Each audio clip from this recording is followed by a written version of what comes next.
Hey guys, this is SK Sable Kodo or Guardsman Kodo.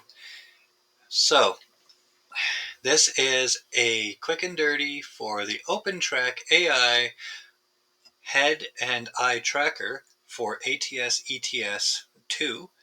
A couple gents were asking for help, and so I thought I'd throw this together. This is really basic, really dirty, just throwing it together. I am not a professional screen recorder, I'm not a professional voice actor. Just wanting to help you guys play the game. Okay, as you can see, I have OpenTrack open here on my screen, and what you're going to want to make sure first, your profile. Leave that as default. No need to change it. Leave it on default. Do not touch that. Next up is your neural tracker. You need to have this option, this input option, on neural net tracker. If you already have eyewear beam downloaded, you use the eyewear beam, and that's going to be a whole other kit and caboodle. Or if you've got your Oculus or your Valve Steam VR or uh, Tobii Eye Tracker, like all of these are current systems available. But what we are is just neural net tracker that uses OpenTrack AI to be able to follow us. Your output. There's a few options here, but we only need FreeTrack 2.0 Enhanced. So the second one on the list, if your menu does not already have it selected. And then for the filter, leave this one alone as well. ACCELA, so I call it Acela. That's all you need. For your input, neural net tracker, your output, FreeTrack 2.0 Enhanced, your filter, Acela. Before you jump into seeing if your tracking is going to work, you want to hit your options.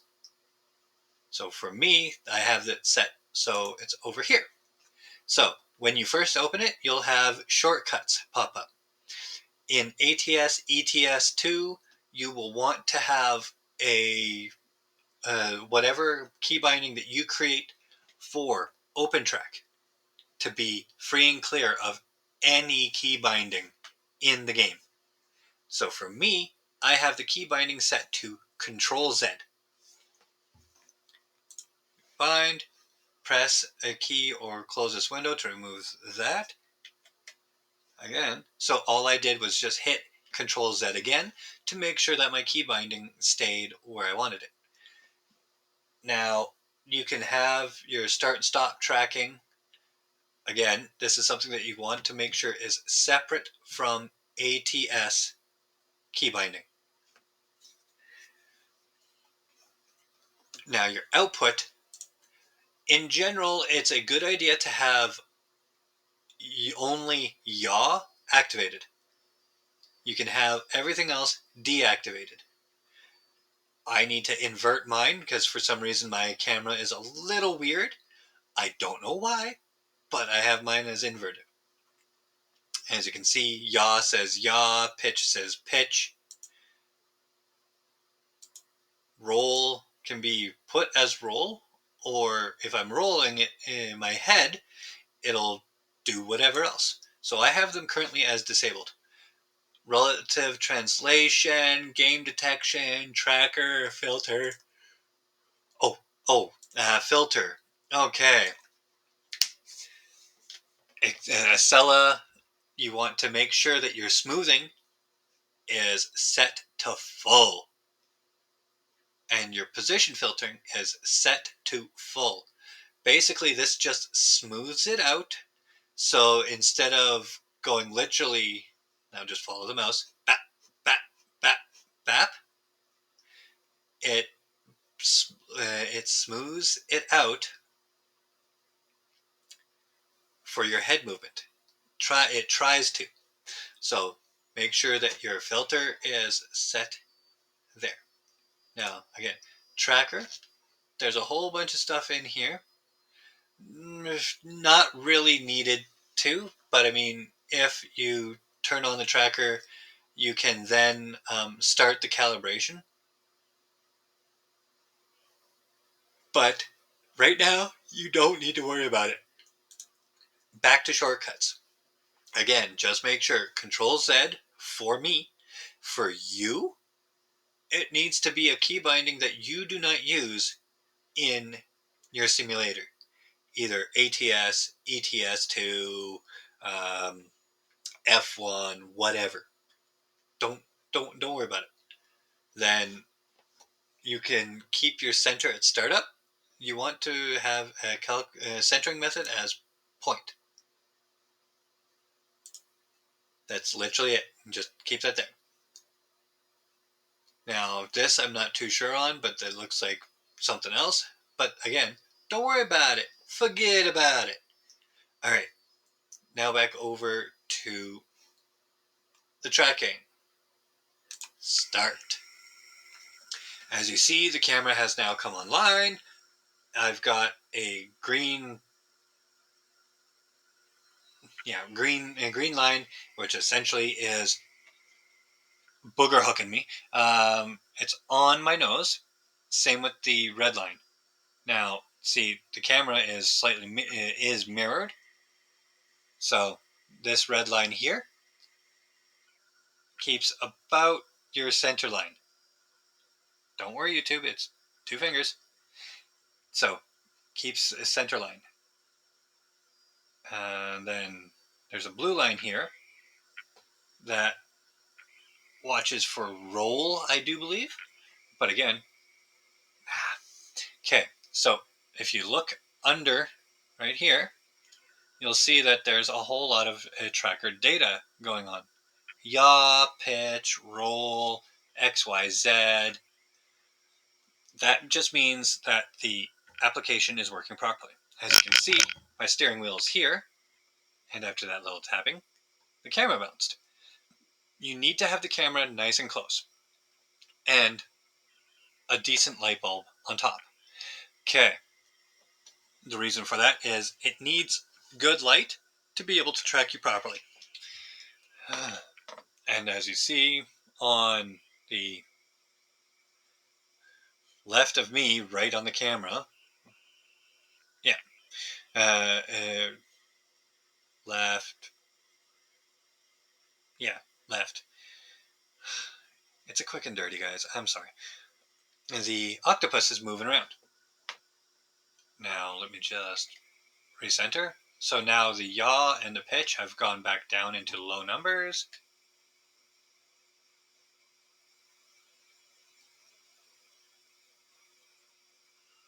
So that is essentially the quick and easy of it. But if you want to play for ATS, ETS, you need to adjust your mapping, which is this button right here. Drop your max input down to 90%, 90 degrees, 60, 45. Change it to whatever you need to, but take your time. This is something that you got to play with, bouncing in and out of ATS and ETS constantly. I have my settings. This is what it looks like. This is what it looks like when you first open it after first initialization. I turn it on. Again, my camera setup is inverted. So me looking left in this shows that I'm looking left on the camera. But as you can see on your screen, it looks like I'm looking to the right. Now, as you can see, there's this little red ball moving along. So the reason that I have this the inversion is if I'm looking to my right, which is this one, you'll see that it tops out at 140 degrees. This one is set to look into the cab of the truck. So I'm looking at the sleeper, the bedding, the whatever. Don't really need to see too much past that. This one is set to 180 degrees. So when I look out the truck, I'm looking out of the truck. I really do apologize, guys. But yeah, you're looking out the truck. Once you get used to looking left and looking right, you'll want to be able to bounce your head and look around the cabin a little bit. Key, a little bit. I have the pitch set to max input of 15 degrees.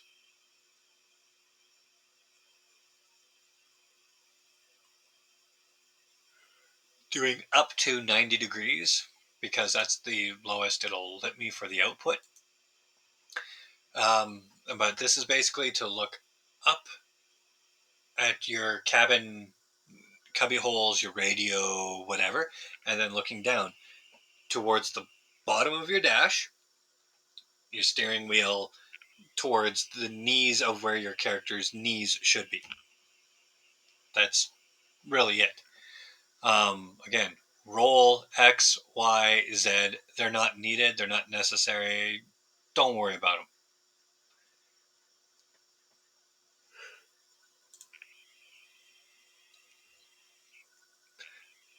So then you hit OK. Then you hit OK. And then you can hit stop, which completely finalizes what you're looking for. And then to see if it worked properly, hit start again. My camera has popped back on. The mapping has initialized properly. The movements, 140 degrees, 180 degrees.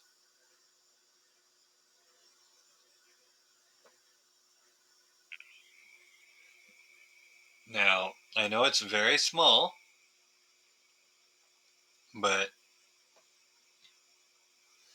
let's see. Let me just throw the pitch out to lunch for a quick moment. Don't worry, for me this is all...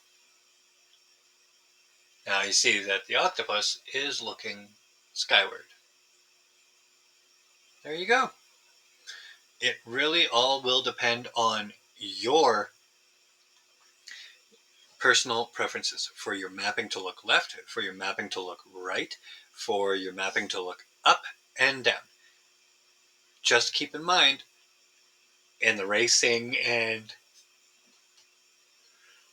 truck simulator games, you need to be paying attention to the road because the AI is crazy. Didn't mean for this to go almost 15 minutes, but again, I am SK Sable Kodo, Guardsman Kodo on YouTube. Hope this helps.